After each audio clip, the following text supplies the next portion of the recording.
Hello friends, आज की ताज़ा खबरों में आप सभी का स्वागत है। झारखंड की तमाम छोटी बड़ी खबर इस वीडियो में देखने को मिलेगी। सबसे पहले बड़ी खबर, जनता के सहयोग से जीतेंगे कोरोना की जंग। मुख्यमंत्री हेमंत सोरेन ने कहा है कि झारखंड में आम जनजीवन को सामान्य बनाने की दिशा में पहल हो रही है। ये केवल सरकार की बस की बात नहीं है, आम लोगों के सहयोग से ही सरकार कोरोना से जंग जीतेगी। मुख्यमंत्री झारखंड विधानसभा के 20वें स्थापना दिवस के अवसर पर विधानसभा में आयोजित समारोह में बोल रहे थे। साथ ही मुख्यमंत्री ने कहा है कि एक और कई राज्यों में कोरोना का तीसरा अध्याय शुरू हो गया है और कई राज्यों में बढ़ती हुई कोरोना की स्थिति और भी भयावह दिख रही है। इसके विपरीत झारखंड में स्थिति सामान्य की ओर बढ़ रही है। और साथ ही उन्होंने कहा कि झारखंड पूरे देश के लिए उदाहरण बन गया है। लॉकडाउन के दौरान झारखंड में कहीं भय नहीं फैला और भूख से किसी की मौत भी नहीं हुई और न ही कहीं अफरा तफरी की स्थिति देखने को मिली। इसी के साथ ही अगली बड़ी खबर, स्कूली बच्चों को मिल सकता है लैपटॉप या कंप्यूटर। एक बड़ी खबर की कोरोना के दौर में केंद्र सरकार स्कूली शिक्षा में डिजिटल ढांचे को मजबूत करने की तैयारी में जुट गई है। सभी बच्चों की ऑनलाइन पढ़ाई शुरू हो गई है। शिक्षा मंत्रालय से मिली जानकारी के अनुसार अगले साल फरवरी महीने में पेश होने वाले बजट में स्कूली शिक्षा में डिजिटल ढांचे की मजबूती पर विशेष रूप से जोर रहेगा। इसके तहत स्कूली शिक्षा में सार्वजनिक डिजिटल ढांचे का निर्माण किया जाएगा। इसमें स्कूली बच्चों को इंटरनेट से जोड़ा जाएगा और सस्ते कंप्यूटर भी उपलब्ध कराए जाएंगे। बच्चों को कंप्यूटर पर शिक्षण का मौका दिया जाएगा और स्कूलों में सस्ती डिवाइस उपलब्ध कराए जाएंगे ताकि जरूरत पड़ने पर उन्हें इस्तेमाल किया जा सके और छात्रों को दिया जा सके। इस्तेमाल करने के बाद डिवाइस को स्कूल को वापस लौटाना होगा। तो स्कूली शिक्षा में डिजिटल ढांचा को मजबूत करने पर जोर दी जा रही है। इसी के साथ ही अगली बड़ी खबर, मौसम विभाग से 4 दिनों के बाद बदलेगा मौसम। राज्य के सभी इलाकों में सुबह में कोहरा और धुंध देखने को मिल रहा है। मौसम विभाग के अनुसार उड़ीसा के तटीय क्षेत्र में एक कम दबाव का चक्रवर्ती क्षेत्र बन रहा है। इसके धीरे धीरे गहरा होने की संभावना है। झारखंड के मौसम पर इसका कम दबाव का क्षेत्र का असर 26 नवंबर से देखने को मिल सकता है। 26 नवंबर को कहीं कहीं हल्के से लेकर मध्यम दर्जे की बारिश हो सकती है। इससे तापमान में गिरावट आएगी। हालांकि 25 नवंबर तक अभी आसमान साफ रहने की संभावना है, मगर न्यूनतम तापमान में लगभग 5 डिग्री तक गिरावट हो सकती है। वहीं अगले 5 दिनों में न्यूनतम तापमान में लगातार गिरावट के कारण एक तरफ जहां रातों में ठंड बढ़ेगी, वहीं कोहरा और धुंध का प्रकोप भी राज्य में बढ़ेगा। इसी के साथ ही अगली बड़ी खबर, झारखंड कोरोना अपडेट्स। झारखंड में पिछले 24 घंटे के दौरान कोरोना के 137 नए मरीज मिले हैं। साथ ही 5 और नए संक्रमित मरीजों की मौत हो गई, जिसमें बोकारो, धनबाद, हजारीबाग से एक और रांची से 2 नए मरीजों की मौत हो गई है। इसके साथ ही राज्य में कोरोना से मरने वालों की संख्या बढ़कर के 951 हो गई है। और पिछले 24 घंटे के दौरान बोकारो से 7, देवघर से 5, दुमका से 3, पूर्वी सिंहभूम से 5, गढ़वा से 12, गिरिडीह से 2, गोड्डा से 6, हजारीबाग से 4, जामताड़ा से 2, कोडरमा से 1, पलामू, रामगढ़ से 4, रांची से 77, सरायकेला से 3 और पश्चिमी सिंहभूम जिले से 2 नए मरीज मिले हैं। इसके साथ ही राज्य में कोरोना मरीजों की संख्या बढ़कर के 1,07,469 हो गई है। इसी के साथ ही अगली बड़ी खबर, दरभंगा सिकंदराबाद में 26 दिसंबर तक जनरल बोगी में सीट नहीं। छठ महापर्व खत्म होते ही लोगों का लौटने का सिलसिला शुरू हो गया है।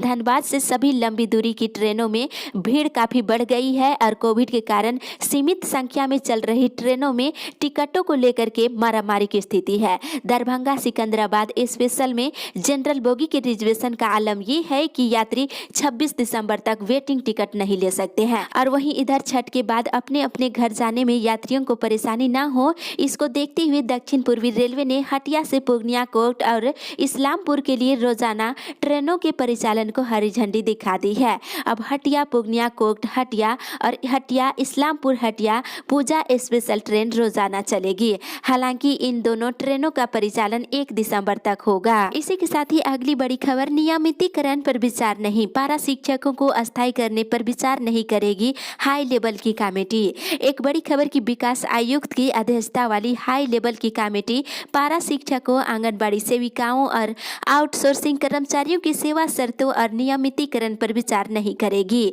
ये कमेटी सिर्फ अनुबंध कर्मचारियों को नियमित करने और सेवा शर्तों में बदलाव की रिपोर्ट तैयार करेगी। कमेटी की बैठक में ये निर्णय लिया गया है। इस बारे में सभी विभागों के प्रधान सचिवों और प्रमंडलीय आयुक्तों को और साथ ही डीसी को पत्र के माध्यम से जानकारी दे दी गई है। उसी के आधार पर 15 दिनों में रिपोर्ट भेजने को कहा गया है। इसी के साथ ही अगली बड़ी खबर, युवाओं को मिलेगा रोजगार। रामगढ़ जिले के उरीमारी चेक पोस्ट स्थित आदिवासी छात्र संघ कार्यालय में बैठक हुई। बैठक में विस्थापितों की नौकरी, मुआवजा और पुनर्वास और रोजगार पर चर्चा की गई है। साथ ही उरीमारी में हो रहे रेलवे साइडिंग निर्माण में स्थानीय बेरोजगार युवाओं को रोजगार दिलाने पर सहमति जताई गई है। और संरक्षक दसाई मांझी ने कहा है कि यहाँ के बेरोजगारों को हर हाल में रोजगार देना होगा। उरीमारी रेलवे साइडिंग में युवाओं को भारी मात्रा में रोजगार मिलेगी। इसी के साथ ही अगली बड़ी खबर, बर्खास्त मनरेगा कर्मी फिर से बहाल। एक बड़ी खबर की ग्रामीण विकास विभाग ने घोटाले के आरोप में बर्खास्त कर्मचारियों को फिर से नियुक्त कर लिया है। घोटाले की पुष्टि होने के बाद कर्मचारियों को बर्खास्त कर दिया गया था, पर इसमें से ज्यादातर बर्खास्तगी के बाद भी काम कर रहे थे। चतरा जिले की कई पंचायतों में बिना काम के ही मनरेगा योजनाओं के नाम पर पैसे की निकासी करने से संबंधित प्रकाशित खबर आने के बाद इन सभी मनरेगा कर्मियों को बर्खास्त कर दी गई थी। उपायुक्त की रिपोर्ट आने के बाद इन्हें इसी महीने फिर से नियुक्त कर लिया गया है। इसी के साथ ही अगली बड़ी खबर, सभी अनुबंध कर्मियों को अस्थायीकरण की प्रक्रिया में करे शामिल। झारखंड राज्य अनुबंध कर्मचारी महासंघ ने सारे अनुबंध कर्मियों को अस्थायीकरण की प्रक्रिया में शामिल करने की मांग किए हैं। महासंघ का कहना है कि पहले अनुबंध और संविदा कर्मियों के अस्थायीकरण के लिए कमेटी की बैठक हुई थी।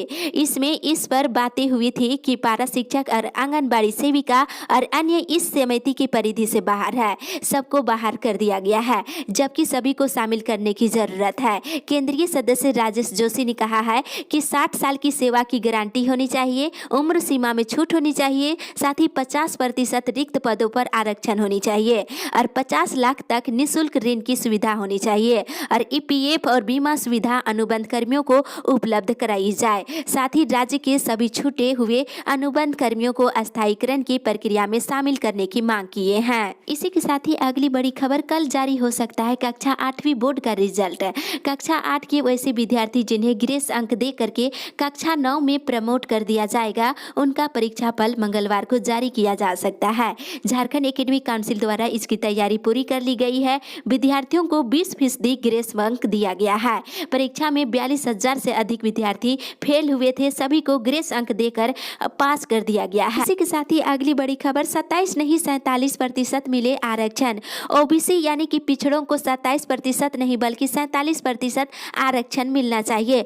पार्टी के राष्ट्रीय अध्यक्ष डॉक्टर राजेंद्र प्रसाद साहू ने कहा है कि पिछड़ों को 27% आरक्षण की मांग को लेकर के आज भी आंदोलन जारी है, लेकिन किसी भी सरकार ने पिछड़ों की मांगों पर गंभीरता नहीं दिखाई है। आज राज्य में वैश्य समाज की आबादी 50% से अधिक है, ऐसे में हमें 27% आरक्षण नहीं बल्कि 47% आरक्षण देने की मांग करनी चाहिए। इसी के साथ ही अगली बड़ी खबर, कल से होगी कॉपियों की जांच।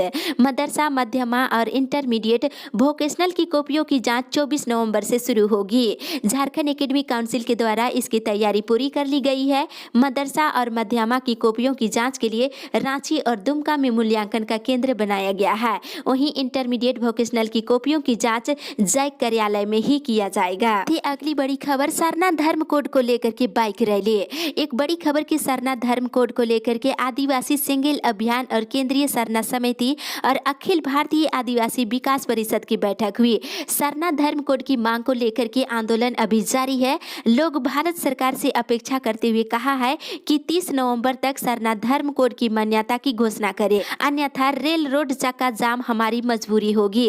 निर्णय लिया गया है कि 6 दिसंबर के चक्का जाम से पहले 1 दिसंबर को मोटरसाइकिल रैली निकाली जाएगी। इसी के साथ ही अगली बड़ी खबर, जरूरी योजनाओं को जल्द मंजूरी का सीएम से मांग।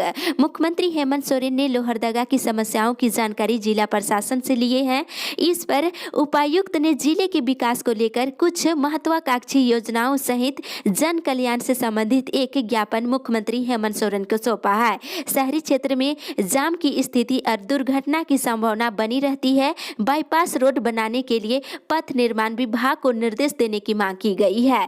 साथ ही इधर सीएम को बताया गया है कि लोहरदगा शहरी क्षेत्र में पहले की व्यवस्था से जल आपूर्ति की जा रही है, जो पर्याप्त नहीं है। जल आपूर्ति के लिए पहले से लगाए गए पाइपलाइन को दुरुस्त करने के साथ ही नए पाइपलाइन लगाने की मांग की गई है। इसी के साथ ही अगली बड़ी खबर, हर जिले में नई तकनीक से हो मछली का उत्पादन। एक बड़ी खबर की कृषि पशुपालन सहकारिता विभाग के सचिव अबू बकर सिद्दीकी रविवार को राजधानी में मछली उत्पादन की नई तकनीक देखने के लिए निकले।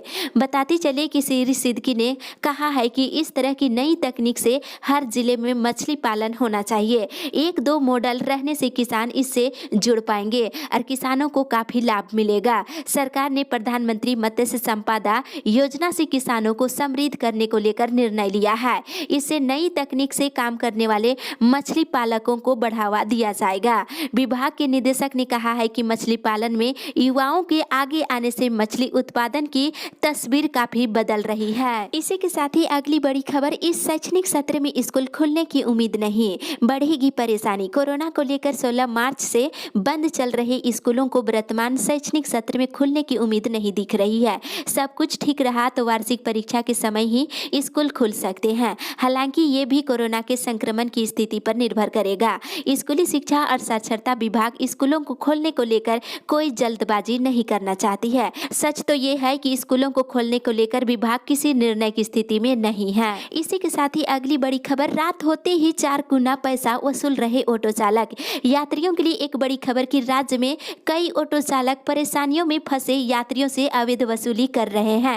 देर रात रेलवे स्टेशन, बस स्टैंड और अस्पतालों से अपने घर लौटने वाले यात्रियों से निर्धारित किराए से 4 गुना अधिक राशि की वसूली की जा रही है। अधिक किराया नहीं देने पर यात्रियों के साथ मारपीट तक की जा रही है। बता दें कि ऑटो चालक रांची रेलवे स्टेशन से अरगोड़ा तक का किराया 150 रुपये वसूल रहे हैं। अधिक पैसे नहीं देने पर ऑटो चालक यात्री से अभद्र व्यवहार भी करने लगे हैं। इसी के साथ ही अगली बड़ी खबर, 26 की हड़ताल में शामिल हुए तो नो वर्क नो पे। एक बड़ी खबर की कोल इंडिया चेयरमैन ने कोल कर्मियों के नाम जारी अपील में 26 नवंबर की हड़ताल में शामिल न होने का आह्वान किया है। साथ ही चेतावनी दिया है कि हड़ताल में शामिल होने पर नो वर्क नो पे की कार्रवाई होगी। अपील में 26 नवंबर की हड़ताल को अवैध करार देते हुए दंडात्मक कार्रवाई करने का संकेत दिया है। इसी के साथ ही अगली बड़ी खबर, मजदूरों के साथ खिलवाड़ बर्दाश्त नहीं। झारखंड राज्य विद्यालय रसोइया संघ ने श्रम कानून में संशोधन का पुरजोर विरोध किया है।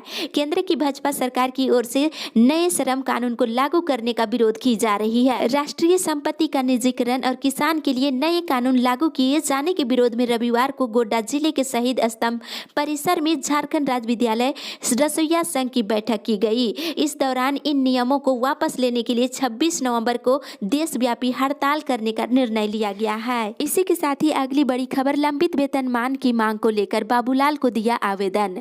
भाजपा विधायक दल के नेता बाबूलाल मरांडी को झारखंड माध्यमिक शिक्षक संघ ने आवेदन दिया है और आवेदन देकर विद्यालय के शिक्षकों की लंबित प्रवरण वेतनमान में प्रोन्नति की समस्या को निदान करने की मांग की है और उच्च विद्यालयों में कार्यरत और सेवानिवृत्त शिक्षकों को 24 वर्ष की सेवा पूरा करने के उपरांत प्रवरण वेतनमान में प्रोन्नति देने के लिए विभागीय सचिव और माध्यमिक शिक्षा निदेशक झारखंड सरकार के द्वारा जिला शिक्षा पदाधिकारी को कई बार निर्देश दिया है, जो अभी भी लंबित है। मांग पूरी करने की मांग की गई है। इसी के साथ ही अगली बड़ी खबर, फसल की नुकसान का मुआवजा दे राज्य सरकार। महागामा के गोविंदपुर गांव में किसानों ने धान की फसल की बर्बादी होने पर अनुमंडल कार्यालय के कर्मियों पर लापरवाही का आरोप लगाया है।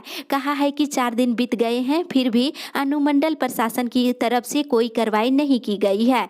किसानों ने बताया है कि अनुमंडल कार्यालय प्रांगण स्थित तालाब को काटकर पानी की निकासी कर दी गई है। इस कारण पानी खेत में जाकर जमा हो गया है। धान की फसल बर्बाद हो गई है। इसमें सबसे अधिक नुकसान उन किसानों को हुआ है जिसने धान की फसल को काटकर खेत में सूखने के लिए छोड़ दिया था, तो सरकार से मुआवजा देने की मांग कर रहे हैं। इसी के साथ ही अगली बड़ी खबर, 17 मापदंडों के पर रखने के बाद ही मिलेगा छात्रवृत्ति।